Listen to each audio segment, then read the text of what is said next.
و مرکوب و منکوح و ملبوس.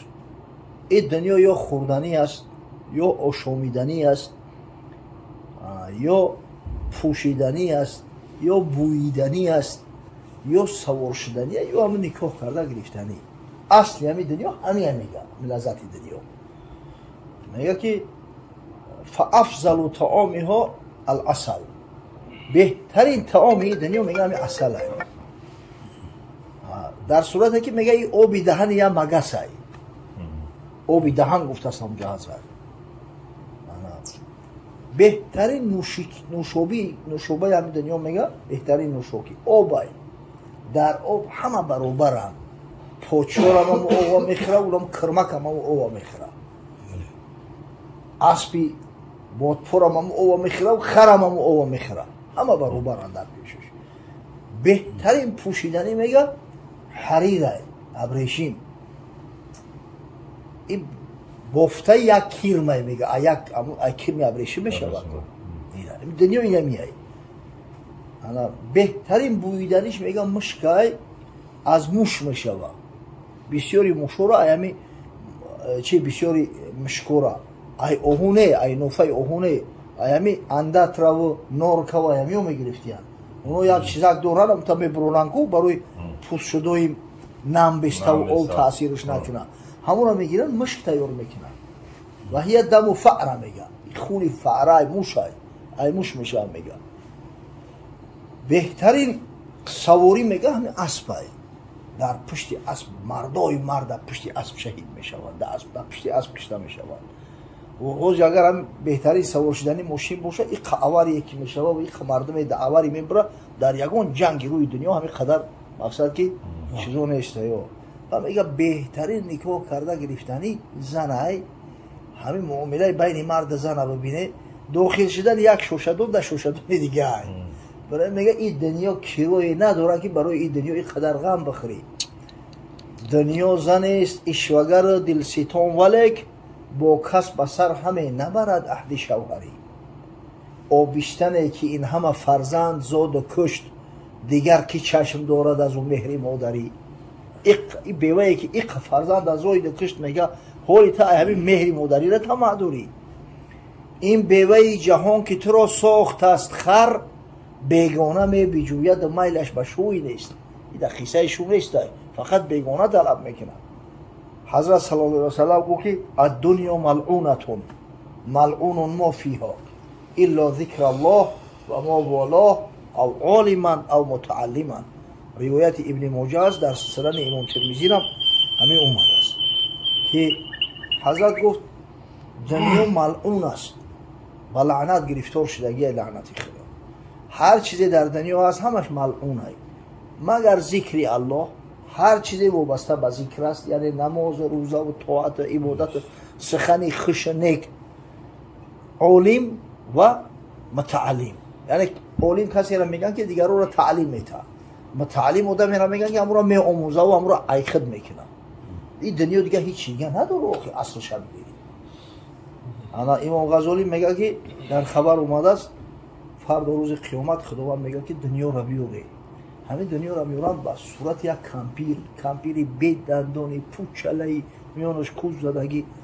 همین میبینن میگن محیبای دنیا بچه میگن برای همین خونه ساخته ای خمو جون کندیم عذاب کشیدیم خیانت کردیم کیدت کردیم برای همین گربی. با میگه خداوند امر میکرده است که برای در دوزخ بدوزینش. با میگه کمپیر داد و فیغان میکنه کو محیبای ما، کو دوست دارای ما، کو جان فداهای ما.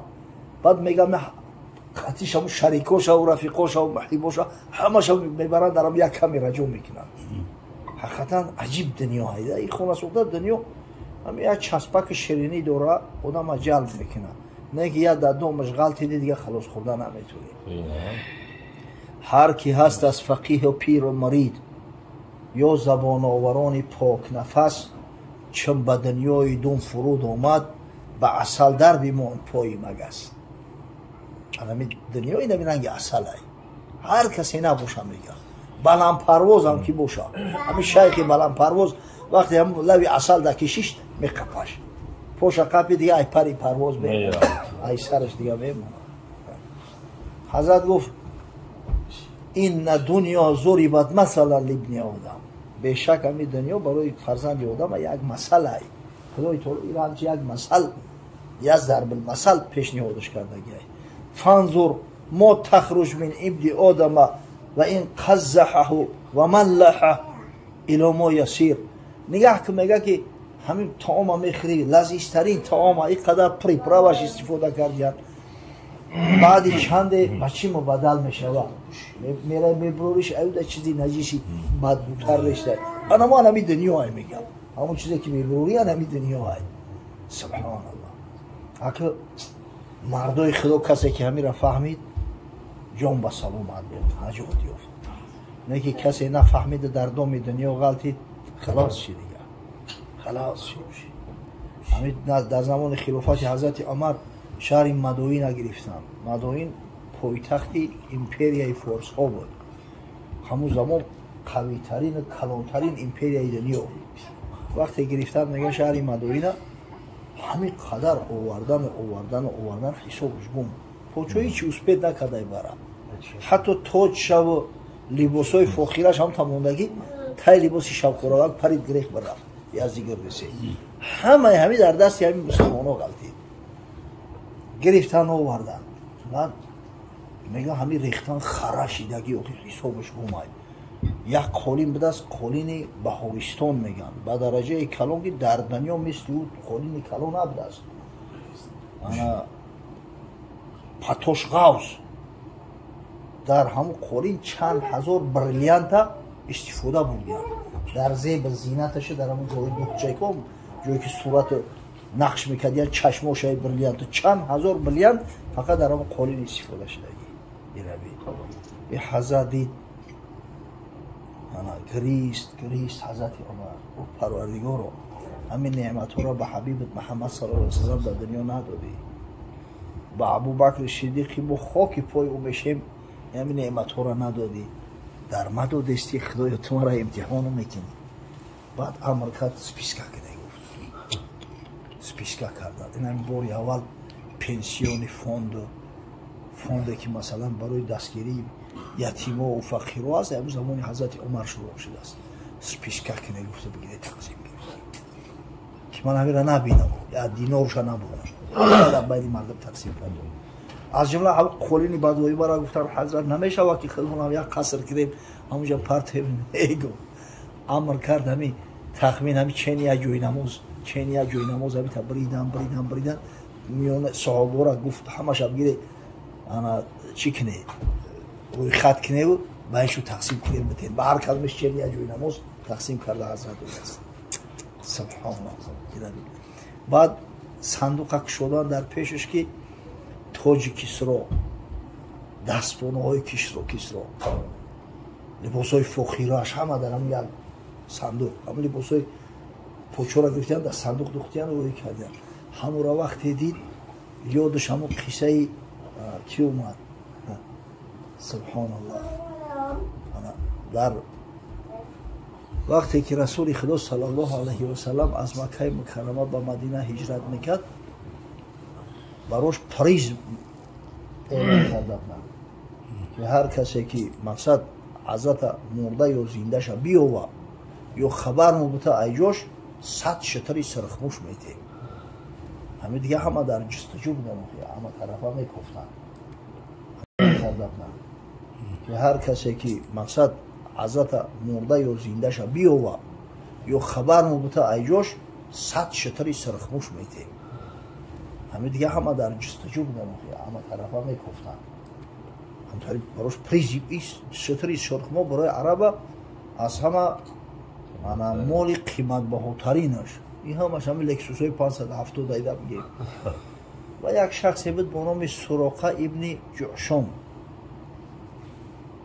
مدلجی از قبیله بنی مدلج به حد پهلوان بود. سراقه ابن مالک ابن جعشم ایرا در جنگو عادتا قوم قبیله عرب قطعا قبیلش میومدن کیرو میکردن. انا یک بگیم برای کمک ده این رنگ سربازای کیرویا میگیرن چوکو انا خیلی میرفتن خدمت میکردن پولی کلان قدی. همین سروقه ابن مالک یه روز در بین قبیله ششتگیه که یک نفر میگه که یک 4 نفر از این میگه در 3 سواری لولبی بحر جوی نوآباد قطی رفته استبدن که همین گریزهای قریش نباشن این همین گپا که شنید در رو پای بود که هم وانده گفت نه ما نیستن گفت اونو رو من شنیدم که علاقه رسیدی در شهری اصری تا دیگه کس را دیدگی ایو درک دارم ایو طرف شام رفتشتیم ایو دیگه کس هم همه را آرام کرده خودش آزاد خیز خونهش اومد نیزه اکنه میخواه و شترو رقت یکون کس تقسیم کنه اوخی همشه خودش گرفتن یه بسید پهلوان امام دار ده قدیم جای خودش پولی هست که خونه اومده کنیزک شا گفت که اسبا بگی بر با فلان جورا پرسیدم بگو اسبا اوتی میبره و خودش میگه نیزه را گرفته اخی نیزه نکش نیزه را دیده نکش اوهانه دستش چوب سرش اوهانه فقط سینون داره همون سینون با زمین قپیده مقصد چوب شا بولو که اگر کسی رم یکی ببینه بگه که اسو های همتا خپک پشتی چوب دیولو قطی همتا اومد بلاوی همون چشمه را رسید که اسب همجا انتظار شد اسب سوار شده خمشین کرد همین حضرت صلی اللہ علیہ وسلم چشم دیور دید اگو دیگه ای 100 جان شو 1 جان شو دستی من خلاص نمیخورم همه شتابان اسب دوونده است که قدرت پروردگار همین 2 پای پیشه باری اول اسب میگه پرت افتش این بالای سرش که پرت افتش رفت چند متر رو سوزد خیس گفت هیچ کنیسته هرچی ندیدن مگه خوب شرمندگی سروقه ابن مالک ای اسب غلطیده در رای رشد عیب میشیدی در بالای اسب کلون شید از توفی همین وقت میگه ابوبکر صدیق دیدش رسول الله گفت همه بدبخت میشید همون سروقه ابن مالک میتوبش تستر شتوب کده همه شترو را تستر دووندن همین وقت میگه این بخش اسب سوار شده بخ همچین کرد حالا که همین در یک مسافه رسید است که تیر رسید دیگه تیر میرسه همین اولاد میگه 2 پای پیش اسب قدرت خدا در اون زمینی سنگلاخ درومد او زمین اونجا را دیده با سنگی اوکی کم نیست سنگی همین پای پیش اسب اونجا درومدن که اسب بیچاره دیگه ترمز کرده اونجا ایستاد بو غلطی دای بلوی اسب همین قیمه کنه اسب دیگه پوش هم زمین کشیده گرفتن نمیتونه بعد مجبور هم تا سیلتاو کرد یا پوش هم رو که یا دودی کبود برومد همجای سمی اسب دیگه تشویشی هیچی دردی دارم هیچی گپی هسته گفت همیجا بعد صدا کرده همون دور از برای خدا یا لحظه بیشتی هیچی کاردار تو نمیشم مقصد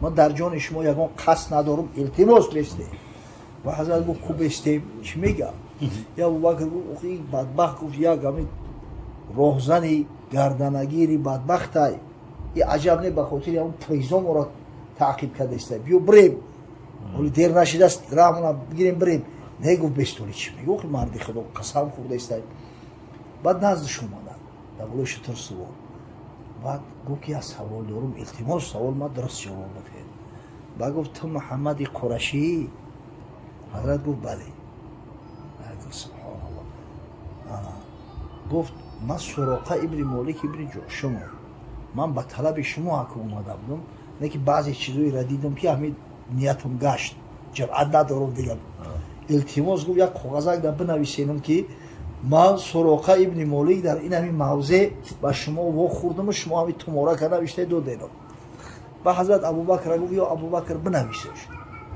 بعد نوشته و هم سروقه هم تنیگه داره پیغمبر خدا حضرت ابوالش تر سروره گفت سروقه گفت ولی زمانی میشوه که منم لباسی فخیر شد در تو بپوشونم همون چرا؟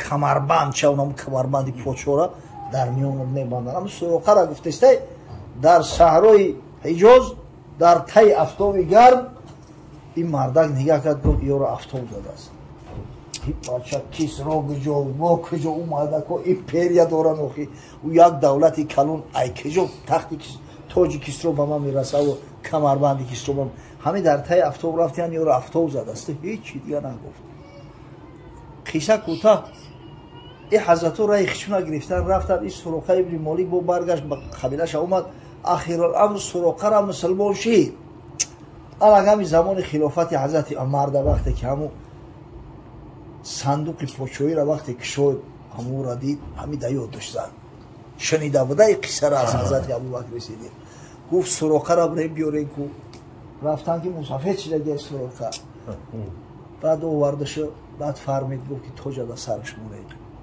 لباس ها را پوشونید کمربندی طلایی را در میانش ببندید و گفت یا سراقه یا داری که حضرت صلی الله علیه وسلم در صحرا چی گفته بود در بین رهی مکه و مدینه همه میگه دیگه گریان شدن